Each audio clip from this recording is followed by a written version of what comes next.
ধর্ষকদের যেহেতু এখনো পর্যন্ত কোনো ধরনের দৃষ্টান্তমূলক শাস্তি হচ্ছে না এবং তাদের আসলে এই জেল খাটিয়ে এটা সেটা করে আসলে কিছু হচ্ছে না, আমি বলবো যে আজকে একটা ভিডিও দেখলাম যে এক ধর্ষক একটা বাচ্চাকে ধর্ষণ করেছে, সেই ধর্ষককে তার দাদি সেই ধর্ষকের কাছে গিয়েছে ধর্ষিতা সেজে, যাওয়ার পরে তার গোপনাঙ্গকে কেটে কুকুরকে খাওয়াচ্ছে।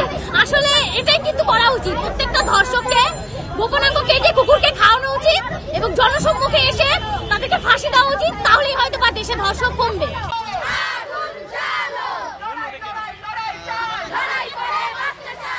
ভিডিও করছি, ছবি নিচ্ছি।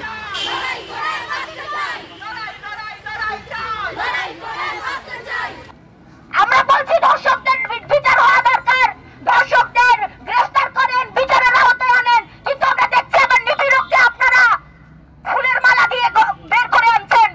এর মধ্যে দিয়ে ধর্ষকদের কি কোনো উস্কানি দেওয়া হচ্ছে না? আমরা বারে বারে বলছি ইন্টারিম সরকার আপনাদের আমরা জুলাইয়ের রক্ত দিয়ে ক্ষমতায় বসিয়েছি। আমরা নারীরা নিজের ভাইকে প্রিজন ভ্যান থেকে টেনে নামিয়েছি, আমরা ছাত্রলীগের গুন্ডাদের মার খেয়েছি, রক্ত ঢেলেছি রাজপথে। সেই রক্তের দাম যদি আপনারা দিতে না পারেন, আমাদের যদি নিরাপত্তা দিতে না পারেন, তাহলে ওই ক্ষমতায় থাকার দরকার নাই।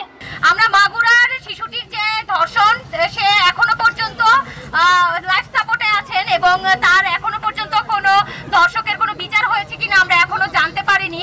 সেটা হয়ে যাওয়ার পরেও আজকে বিকালবেলা ঠাকুরগাঁয়ে পঞ্চম শ্রেণীর যে শিক্ষার্থীকে দেখলাম যে উনি একজন শিক্ষক এক্সট্রা ক্লাসের কথা বলে সেই শিক্ষার্থীদের রেখে তাদেরকে ধর্ষণ করে আসছে দীর্ঘদিন ধরে। সে প্রেক্ষিতে আরো অষ্টম শ্রেণীর কিছু শিক্ষার্থীও এটা নিয়ে বলছেন যে উনি দীর্ঘ অনেকদিন ধরে এগুলো করে আসছেন কিন্তু তার বিচার এখনো হচ্ছে না। তো বাংলাদেশ আসলে সেই প্রশাসনকে বলবো যে বাংলাদেশের প্রশাসন 24-এর পরে এসেও কেন এখনো পর্যন্ত তারা থমকে গিয়েছে, তারা এখনো কেন কোনো ধরনের কঠোর স্টেপ নিচ্ছে না, তারা আসলে কি করছেন চেয়ারে বসে। তো আপনাদের বলবো যে আপনারা এই পরিস্থিতির আসলে সুষ্ঠু বিচার করেন এবং ধর্ষকদের কঠোর থেকে কঠোরতম বিচার করেন, যাতে করে তারা আর কখনো এই ধরনের পরিস্থিতি তারা না করেন। আজকে যদি বড়দের ক্ষেত্রে বলি তাদের পোশাকের কারণে তাদের ধর্ষণ করছে, তাহলে ছোটদের ক্ষেত্রে আমরা কি বলবো? ছোট শিশু যে 7 মাসের 8 মাসের বা 8 বছরের বাচ্চা, তাকে পোশাকের কারণে তো ধর্ষণ করে না। তাহলে বাংলাদেশের প্রশাসন কিভাবে বলে বা মানুষ কিভাবে বলে যে পোশাকের কারণে সে ধর্ষণের শিকার হয়েছে? আমাদের এই মনস্থির এই চিন্তা ভাবনা চেঞ্জ করতে হবে। আমাদের যে এই পরিমাণ ধর্ষণ হচ্ছে, এই ধর্ষকদের বিরুদ্ধে কঠিন থেকে কঠিন শাস্তি দিতে হবে এবং এদের জনসমুদ্রে এদেরকে ফাঁসির আওতায় আনতে হবে। আমরা কিছুক্ষণ পরপরই দেখছি যে কিছু না কিছু ঘটতেছে যা আমাদেরকে কাঁপিয়ে দিচ্ছে, আমার হৃদয়কে একদম আমাদেরকে আর আমাদের জায়গায় রাখছে না।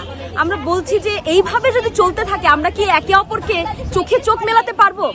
আমার সন্তানের জন্য আমরা কিরকম সমাজ রাখছি, আমার ভবিষ্যৎ প্রজন্মের জন্য আমি আজকে প্রশ্ন রাখতে চাই, এই দেশ এই সরকার কিরকম একটা ব্যবস্থা রাখছে, কিরকম একটা আইনের ব্যবস্থা তো এখানে দেখছি না। আমরা আইনের কঠোর প্রয়োগের যে ব্যাপার ছিল, আমরা বারবার প্রশাসনকে বলেছি আপনারা আইনের কঠোর প্রয়োগ নেন, কিন্তু আমরা দেখলাম এই যে জাহাঙ্গীর, স্বরাষ্ট্র উপদেষ্টা জাহাঙ্গীর, সে কোনো ধরনের ব্যবস্থা নিতে একেবারেই ব্যর্থ হয়েছে এবং আমরা তার তীব্র নিন্দা জানাচ্ছি। এখনো সে যে নির্লজ্জের মতন বসে আছে, আমরা তার তীব্র নিন্দা জানাচ্ছি। আমরা বলছি আপনি এই মুহূর্তে এখান থেকে নামুন এবং দেশের এরকম একটা আপনার স্পর্শকাতর ব্যাপার, এই ব্যাপারটা কঠোর হাতে দমন করার ব্যাপার ছিল, সেটা তিনি ব্যর্থ হলেন। তাই আমরা তাকে মনে করছি না তিনি আর এই দায়িত্বের জন্য যোগ্য। আমরা বলি কঠোর হাতে এগুলো দমন করুন। আজকে যা হচ্ছে এতে করে সমাজ সভ্যতা আমাদের দেশের ভাবমূর্তি কিছুই ভালো থাকবে না। তাই আমরা বলছি আপনারা এই ধর্ষণের বিরুদ্ধে সারা দেশের জনগণ আপনারা সচেতন হন এবং একসাথে ঐক্যবদ্ধ হয়ে লড়াই করার চেষ্টা করুন।